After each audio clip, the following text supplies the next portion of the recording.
हम लोग झारखंड लोक सेवा आयोग की जो मुख्य परीक्षा का पाठ्यक्रम है भारतीय इतिहास, उसका जो प्राचीन भारत का जो टॉपिक है, टॉपिक नंबर 6 मौर्य साम्राज्य का है, जिस पे हमने आपको मौर्य साम्राज्य के विस्तार पर चर्चा किया या मौर्य साम्राज्य की सीमा पर चर्चा किया। हम लोग एक टॉपिक पर चर्चा कर रहे थे लास्ट वीडियो में, मौर्य साम्राज्य का धम्म, अशोक का धम्म। तो मैंने आपको बताया था कि अशोक का धम्म को प्रेरित करने वाले कारक कौन थे, वो मैं आपको डिस्कस कर चुका हूँ।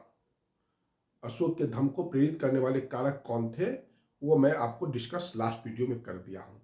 आज जो मैं डिस्कस करने जा रहा हूँ वह है अशोक के धम्म के मूल तत्व क्या थे।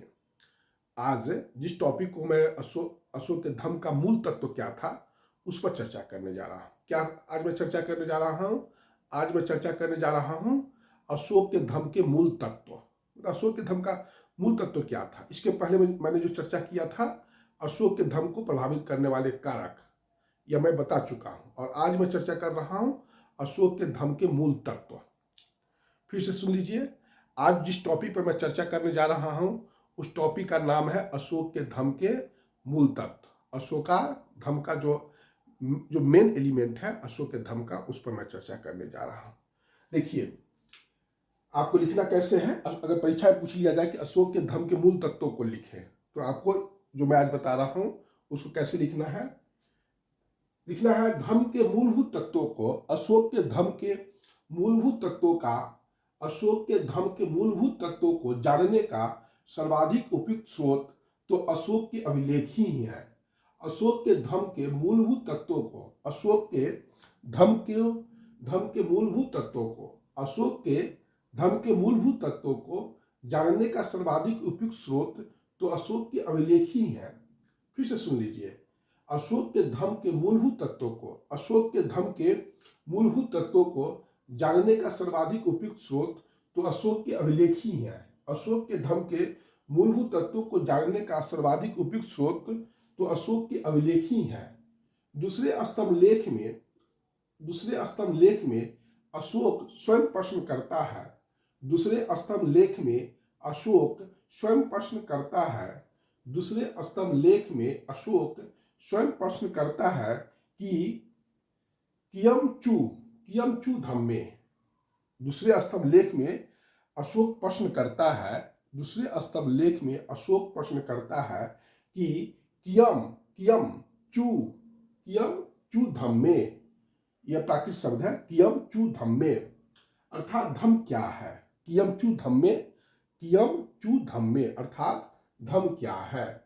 दूसरे स्तंभ लेख में अशोक स्वयं प्रश्न करता है, दूसरे स्तंभ लेख में अशोक स्वयं प्रश्न करता है कि कियम चू धम्मे अर्थात धम्म क्या है, अर्थात धम्म क्या है।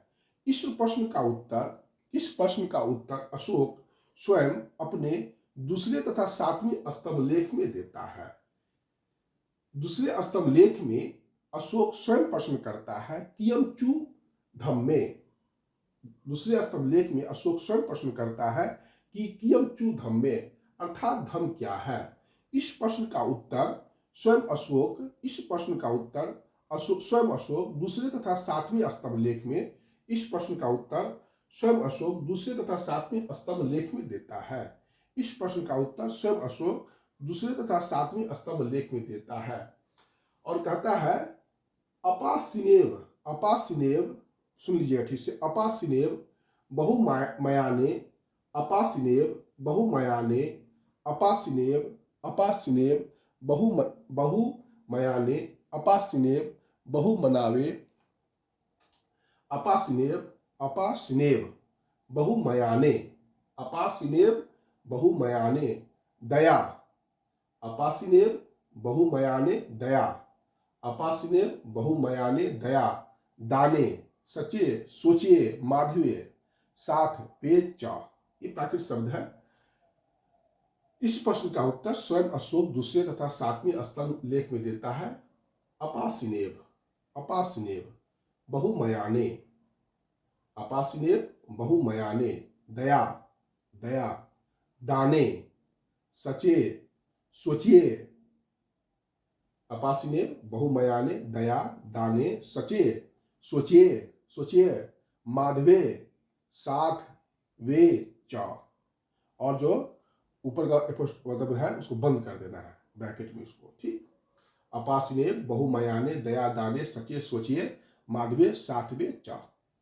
अपासिने बहुमयाने दाए दया दाने सचे सोचिए माधवे सातवे च, इसको बंद कर देना है जो कॉमा लगा के, ठीक। अर्थात धम है, अर्थात धम है, इसका पापहीनता, अर्थात धम है पापहीनता, अर्थात धम है पापहीनता, बहुत से कल्याणकारी कार्य करना, साधुता। अर्थात धम है पापहीनता, अर्थात धम है पापहीनता, बहुत से कल्याणकारी कार्य करना, अर्थात धम है पापहीनता, पापहीनता, बहुत से कल्याणकारी कार्य करना, साधुता।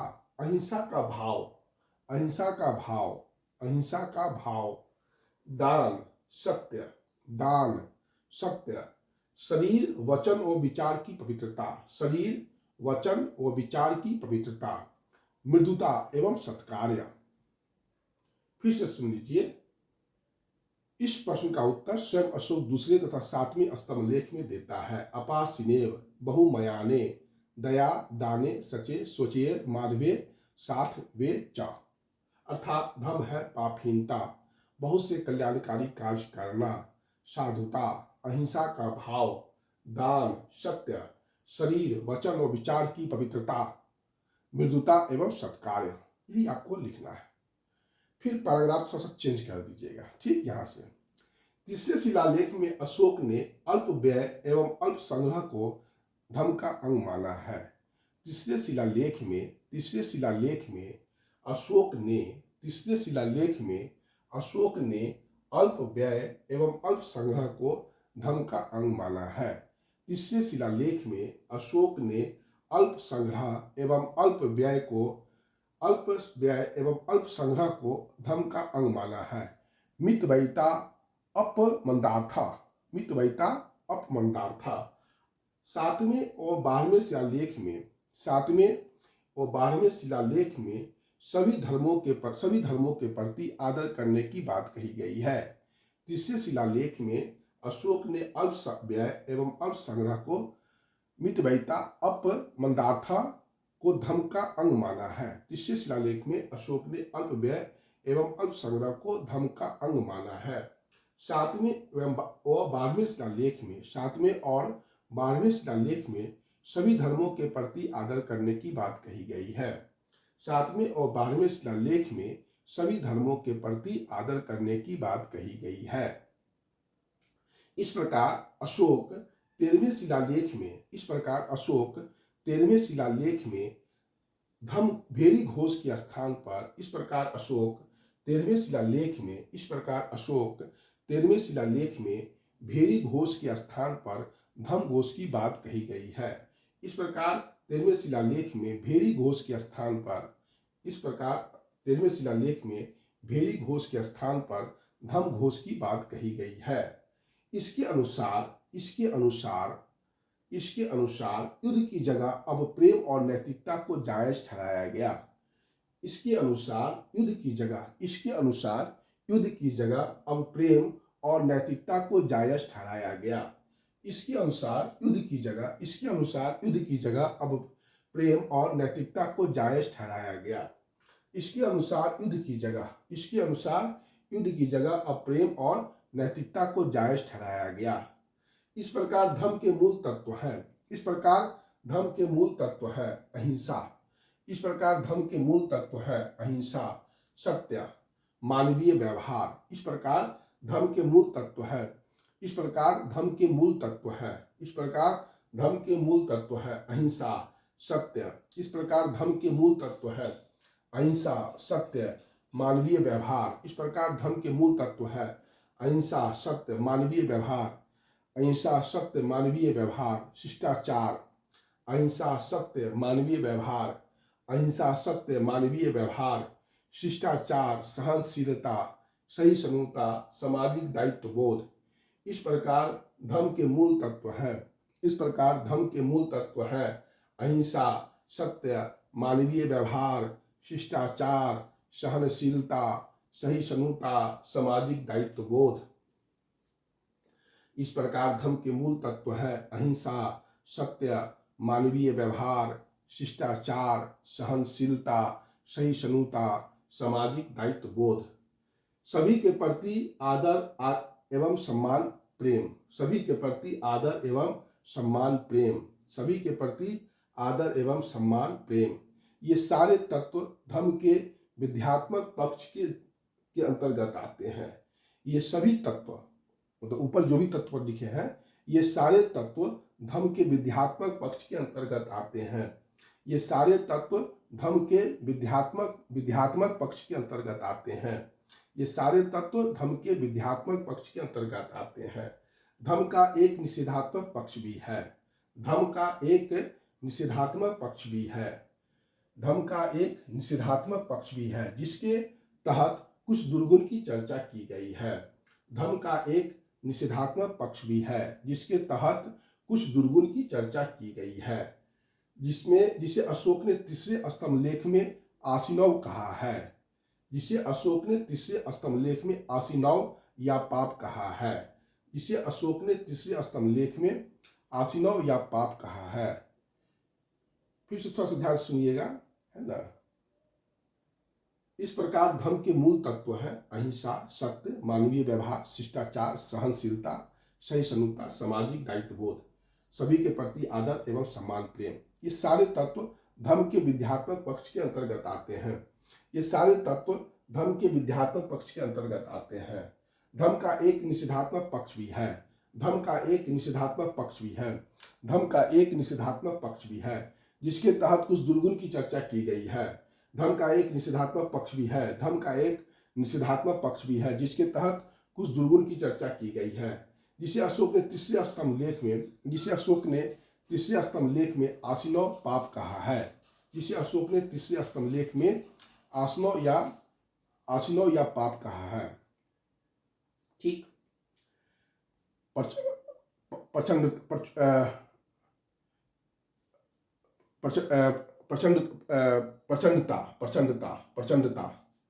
कौन कौन पाप है? प्रचंडता, निष्ठुरता, क्रोध, घमंड और ईर्ष्या। प्रचंडता, निष्ठुरता, क्रोध, घमंड और ईर्ष्या, ये पाप या दुर्गुण धर्म के प्रगति को रोकता है। ये पाप या दुर्गुण धर्म के प्रगति को रोकता है। ये पाप या दुर्गुण धर्म के प्रगति को रोकता है। अतः मनुष्य अपने को इन दुर्गुणों से मुक्त रखते हैं। अपने को इन दुर्गुणों से मुक्त रखते ही धर्म का पालन कर सकता है। अतः मनुष्य अपने को इन दुर्गुणों से मुक्त रखते ही धर्म का पालन कर सकता है। यह हुआ धर्म का मूल तत्व।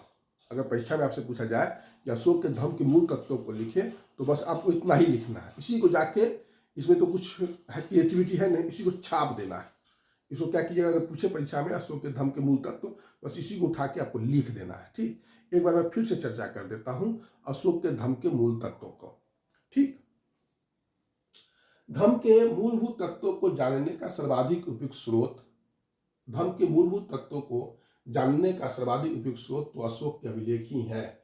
दूसरे स्तंभ लेख में अशोक स्वयं प्रश्न करता है कि यम चू धम्मे, धर्म क्या है। इस प्रश्न का उत्तर स्वयं अशोक दूसरे तथा सातवें स्तंभ लेख में देता है। आसीनेव बहुमयाने दया दाने सचे सोचिए माधवे साधवे च, अर्थात धर्म है पापहीनता, बहुत से कल्याणकारी कार्य करना, साधुता, अहिंसा का भाव रखना, दान, सत्य, शरीर, वचन और विचार की पवित्रता, मृदुता एवं सत्कार्य।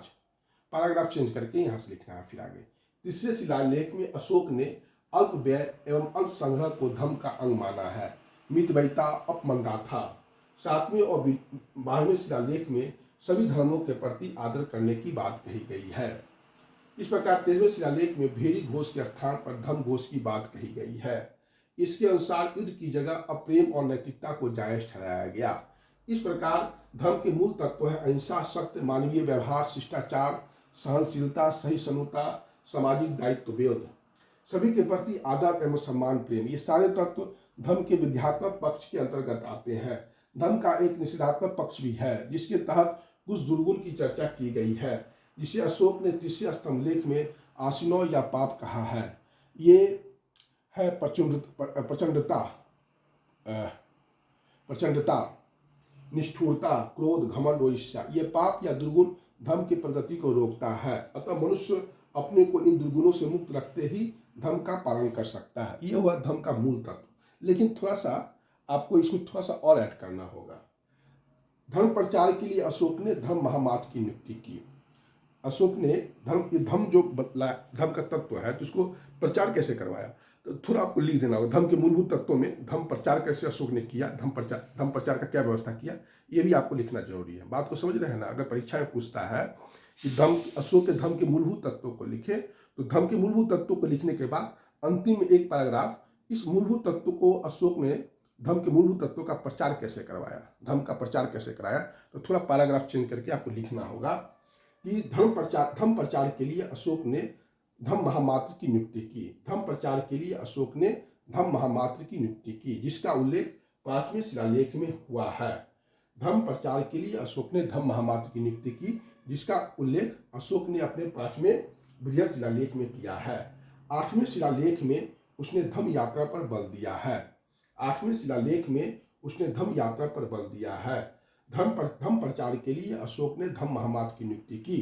धर्म प्रचार के लिए अशोक ने धम्म महामात्र की नियुक्ति की, जिसका उल्लेख 5वें बृहद शिलालेख में है। 8वें बृहद शिलालेख में अशोक ने धम्म यात्रा पर बल दिया है। 8वें शिलालेख में अशोक ने धम्म यात्रा पर बल दिया है। कुछ व्यक्तिगत कार्यों को ही धर्म प्रचार कुछ व्यक्तिगत कार्यों से धर्म प्रचार किया। कुछ अशोक ने अपने व्यक्तिगत कार्यों से धर्म प्रचार किया, जैसे पशुवध निषेध। कुछ व्यक्तिगत कार्यों से अशोक ने धर्म प्रचार किया, जैसे पशुवध निषेध, अहिंसा की नीति का